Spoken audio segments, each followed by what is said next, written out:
এদেশের মুক্তিকামী মানুষের অবিসংবাদিত নেতা, নীতির প্রশ্নে আপোষহীন ইসলামী আন্দোলন বাংলাদেশের সংগ্রামী আমির হযরত মাওলানা মুফতি সৈয়দ মোহাম্মদ রেজাউল করিম পীর সাহেব চরমনাই।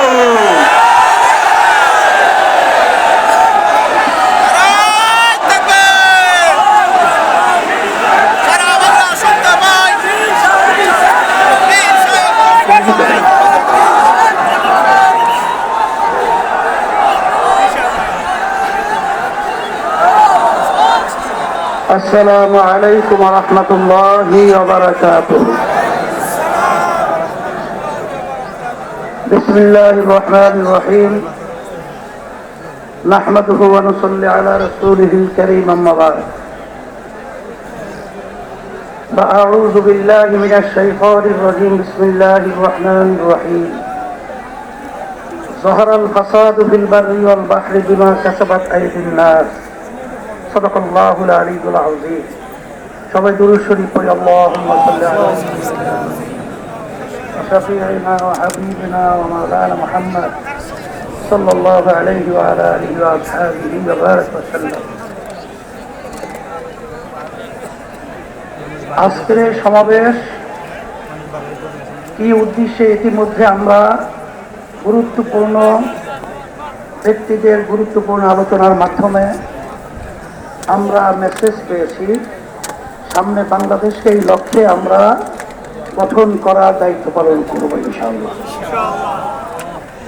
সংস্কার, বিচার ও পিয়ার পদ্ধতিতে জাতীয় নির্বাচন আয়োজনের দাবিতে এবং দেশ ও ইসলাম বিরোধী সকল ষড়যন্ত্র ও চক্রান্তের প্রতিবাদে আয়োজিত ইসলামী আন্দোলন বাংলাদেশে আজকের এই মহাসমাবেশে উপস্থিত বিভিন্ন রাজনৈতিক দলের নেতৃবৃন্দ, ওলামায়ে কেরাম, সাংবাদিক বন্ধুগণ, শিক্ষাবিদ, বুদ্ধিজীবী ও প্রিয় দেশবাসী, সবাইকে আন্তরিক শুভেচ্ছা ও কৃতজ্ঞতা জানাচ্ছি। শুরুতেই জুলাই অভ্যুত্থানে জীবন উৎসর্গকারী বীর যোদ্ধাদের স্মরণ করছি। তাদের শোকাহত পরিবার পরিজনের প্রতি সমবেদনা জ্ঞাপন করছি। আহত ও ক্ষতিগ্রস্ত সকলের প্রতি সম্মান ও কৃতজ্ঞতা জানাচ্ছি। 1957 সাল থেকে শুরু করে 1947 ও 1971 সকল যোদ্ধাদের প্রতি শ্রদ্ধা ও সম্মান প্রদর্শন করছি। ভাইরা আমার, দুর্নীতি, দুঃশাসন মুক্ত, সমৃদ্ধ ও উন্নত রাষ্ট্র নির্মাণের জন্য এ দেশের মানুষ শত শত বছর ধরে আত্মত্যাগ করে যাচ্ছে। সুশাসন প্রতিষ্ঠার জন্য রক্তের নজরানা পেশ করে যাচ্ছে। তারই ধারাবাহিকতায় 24 জুলাই, আগস্টে ও আরেকটি গণ অভ্যুত্থান হয়েছে। আমাদের অতীতের আত্মত্যাগ বিফলে গেছে ভুল নীতি এবং অসুস্থ রাজনীতির কারণে। সুতরাং জুলাই অভ্যুত্থানকেও আমরা অতীতের মতো ব্যর্থ হতে দিতে পারি না। আবু সাঈদ ও মুগ্ধরা আমাদের স্মৃতিতে অম্লান হয়ে আছে। আহতরা এখনো ক্ষত বয়ে বেড়াচ্ছে। তাই প্রয়োজনে রাষ্ট্র সংস্কার এখনই করতে হবে। পতিত স্বৈরতন্ত্রের সাথে জড়িতদের বিচার করতে হবে। আরেকটা কথা স্পষ্ট ভাষায় বলে দিতে চাই, পিয়ার পদ্ধতিতে নির্বাচন আয়োজন করার কোনো বিকল্প নাই। আজকের এই জনসমুদ্র পিয়ার পদ্ধতি নির্বাচনের পক্ষের জনসমুদ্র। সংগ্রামী দেশবাসী, 1972 সালে রচিত সংবিধান ছিল দেশের মানুষের পদবিশ্বাস ও গণ আকাঙ্ক্ষার ব্রেভি। সেই সংবিধান রচয়িতাদের স্বাধীন বাংলাদেশের সংবিধান রচনা করার ম্যান্ডেটই ছিল না। তারা ভিন দেশের সংবিধান অনুসরণ করেছিলেন, ফলে যা হওয়ার তাই হয়েছে। কোনো ক্ষেত্রে কাঙ্ক্ষিত সমৃদ্ধ ও উন্নতি হয় নাই। রাজনৈতিক সংস্কৃতি কলুষিত হয়েছে। সবচেয়ে ভয়াবহ ব্যাপার হলো সংবিধান মেনেই স্বৈরাচার তৈরি হয়েছে। এজন্যই আমরা সংস্কারের প্রশ্নে অটল অবিচল ও আপোষহীন অবস্থান নিয়েছি। ভাইরা আমার, জুলাই অভ্যুত্থানের প্রধান লক্ষ্য ছিল দেশকে স্বৈরাচারের হাত থেকে রক্ষা করা, 54 বছরের জমা হওয়া জঞ্জাল দূর করা। অভ্যুত্থানের পরে সংস্কার কমিশন গঠন করা হয়েছে, আমরা মতামত দিয়েছি। এখন সংস্কার নিয়ে দ্বিতীয় দফা আলোচনা চলছে।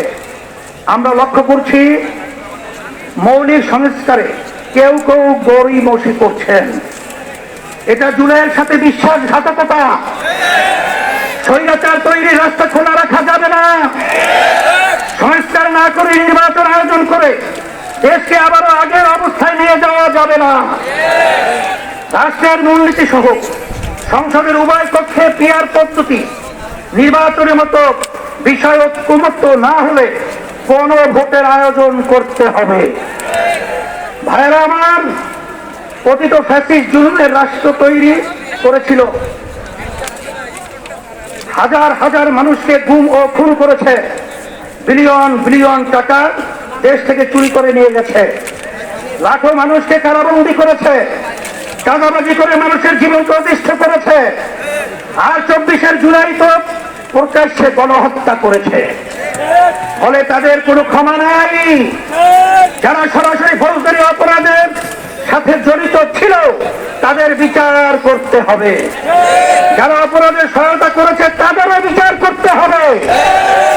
বিচারের ক্ষেত্রে কিছুটা অগ্রগতি হলো। অতীত সরকারের অধিকাংশ মন্ত্রী, এমপি এবং নেতারা এখনো জেলের বাইরে। অনেকেই দেশের বাইরে থেকে উস্কানি দিয়ে যাচ্ছে। আজকের এই মহাসমাবেশ থেকে ঘোষণা করছি, অবিলম্বে ফ্যাসিবাদীর সাথে জড়িত সকলকে শাস্তির আওতায় আনতে হবে। আরেকটা কথা বলি, সুপ্রিম কোর্টে বিচারপতি নিয়োগ দিয়ে অতীতের মতোই বাতাসে নানা রকম কথা ভাসছে। আমরা আমাদের চোখ কান খোলা রেখেছি। যোগ্যদের বাদ দিয়ে যদি তথাকথিত শপথবদ্ধ রাজনীতিবিদদের নিয়োগ দেওয়া হয়, তা কারোই বা কারোর জন্যই সুকুমার হবে না। প্রিয় দেশবাসী, দেশের সকল মানুষের ভোটের দাম সমান। কারো ভোট যাতে অবমূল্যায়ন না হয় সেই ব্যবস্থা করতে হবে। তাই আগামী নির্বাচনে সংসদের উভয় পক্ষে অবশ্যই পিআর পদ্ধতিতে নির্বাচন দিতে হবে। যে যা যত শতাংশ ভোট পাবে সংসদে তাদের সেই অনুপাতি হারে আসন থাকবে। এই পদ্ধতিতে রাষ্ট্র পরিচালনায় সকলের মতের প্রতিফলন ঘটবে। কোন দল জালেম হওয়ার সুযোগ পাবে না। এটা জিনজির দাবি, এটা এখন জনগণের দাবি, দেশের অধিকাংশ রাজনৈতিক দলের দাবি, সকল ধর্মের মানুষের দাবি। আজকের এই মঞ্চ এটা আবারও প্রমাণ করেছে।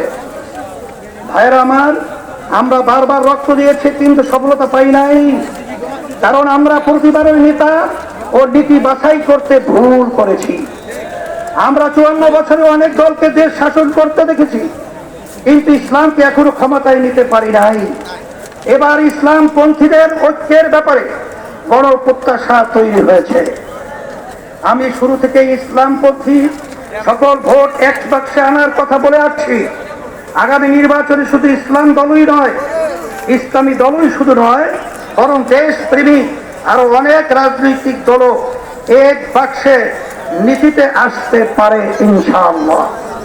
যদি আমরা একত্রে নির্বাচন করতে পারি, যদি কার্যকর ঐক্য গড়ে তুলতে পারি, তাহলে বাংলাদেশে ইসলামপন্থীরাই হবে প্রধান রাজনৈতিক শক্তি।